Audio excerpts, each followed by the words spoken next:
بسم اللہ الرحمن الرحیم۔ السلام علیکم ورحمۃ اللہ وبرکاتہ۔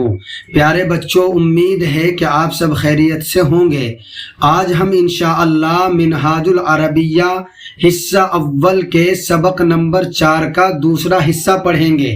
اس سبق میں بھی ہم ال کے بارے میں ہی پڑھیں گے، لیکن آج کے اس سبق میں ہم اردو سے عربی میں ترجمہ کرنا سیکھیں گے۔ آئیے سبق شروع کرتے ہیں۔ پیارے بچوں، ہم سب سے پہلے ترجمہ کرنے کا طریقہ سیکھ لیتے ہیں۔ تو یاد رکھیں، جب اردو لفظ کے شروع میں ایک یا کوئی نہ ہو تو عربی بناتے وقت لفظ کے شروع میں ال لگاتے ہیں اور آخر میں ایک پیش آتی ہے۔ مثال دیکھیے، گھر، اس لفظ کے شروع میں نہ تو ایک آ رہا ہے اور نہ ہی کوئی، تو عربی بنے گی البیتو۔ اسی طرح گھوڑا، اس لفظ کے شروع میں بھی نہ تو کوئی ہے اور نہ ہی ایک ہے، تو عربی بنے گی الفرسو۔ شروع میں ال آیا اور آخر میں پیش آیا، الفرسو۔ دوسرا طریقہ، جب اردو لفظ کے شروع میں ایک یا کوئی آئے تو عربی بناتے وقت لفظ کے آخر میں دو پیش کی تنوین آتی ہے۔ مثال، ایک گھر، اس لفظ کے شروع میں ایک آ رہا ہے تو آخر میں جب اس کی عربی بنائیں گے تو تنوین آئے گی، تو اس کی عربی ہے بیتن۔ کوئی گھوڑا، عربی ہے فرسن۔ اب سبق دیکھیے، سبق نمبر 4۔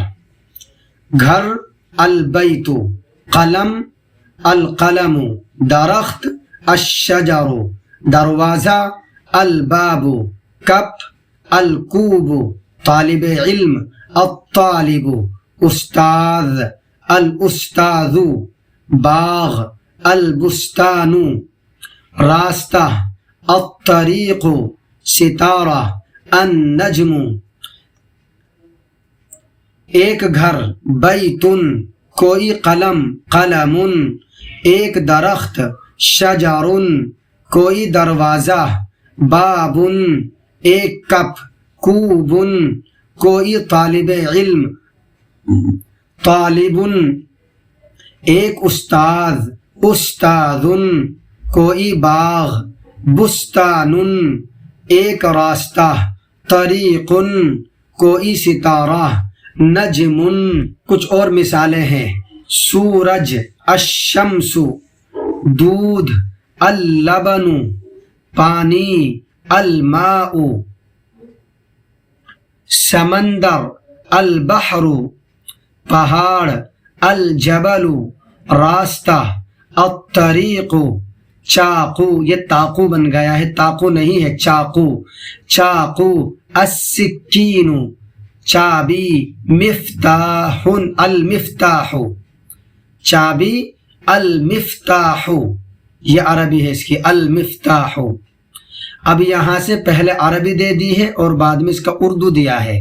التفاح سیب، الشجر درخت، القلم قلم، الکوب کپ، الطالب طالب علم، المہندس انجینئر، النبی پیغمبر صلی اللہ علیہ وسلم، البیت گھر، القط بلی۔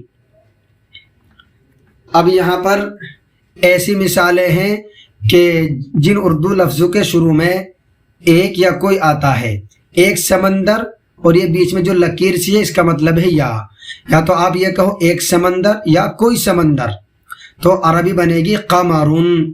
ایک پہاڑ یا کوئی پہاڑ، حجرن۔ اب جب ہم ترجمہ کریں گے تو یہاں پر ان دو الفاظ میں سے ایک ہی لفظ بولیں گے جب ہم جملے میں ان کو استعمال کریں گے۔ یہاں تو صرف سکھایا جا رہا ہے، اس لیے بتایا جا رہا ہے کہ ترجمہ اس طرح بھی کر سکتے ہیں، اس طرح بھی کر سکتے ہیں، بلکہ ایک راستہ یا کوئی راستہ، طریقن، ایک چاقو یا کوئی چاقو، سکینن، ایک تالا یا کوئی تالا، قفلن، ایک چابی یا کوئی چابی، مفتاحن، ایک باغ یا باغ آ گیا نہیں بلکہ اس طرح ہے، ایک باغ یا کوئی باغ، بستانن، ایک کتا یا کوئی کتا، کلب ایک مہمان یا کوئی مہمان، ضیف ایک چوہا یا کوئی چوہا، فار تفاح ایک سیب، شجر ایک درخت، قلم ایک قلم، کوب ایک کپ، طالب ایک طالب علم، مہندس ایک انجینئر، نبی ایک پیغمبر، بیت ایک گھر، قط ایک بلی۔ ملتے ہیں انشاءاللہ اگلے سبق میں۔ السلام علیکم ورحمۃ اللہ وبرکاتہ۔